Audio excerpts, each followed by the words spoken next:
It's me खुशबू खान और मैं wish कर रही हूँ टाइगर शाह जी को।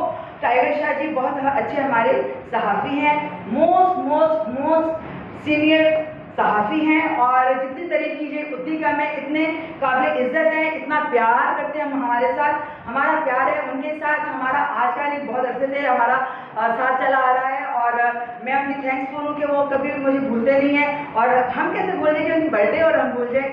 हम उनको विश कर रहे हैं happy birthday to you Tiger Shah ji. Allah पाक आपको सेहत वाली ज़िंदगी दे, तंदुरुस्ती वाली ज़िंदगी दे, इसी तरह हंसते बसते रहे, कामयाबियों के कदम चूमते जाएं। अल्लाह मुश्किल टाइम से गुजर रहा है और बट इसके अलावा भी पाक फौज को सलूट है जी हमारा कि वो रातों को जाके हमारी हिफाजत करते हैं और पाकिस्तान को बरकरार रखने के लिए पाकिस्तान का नाम मैप में रहे, हमेशा हमेशा रहे। अल्लाह पाक इसको तरक्की दे और यहाँ पे जो कुछ भी हो रहा है, जो लीडर जो कोई भी आए या आने वाला है, जो है इस वक्त जो भी है, अल्लाह पाक हमारे मुल्क के लिए अच्छा हो तो हमारे लिए काबिल इज़्ज़त है।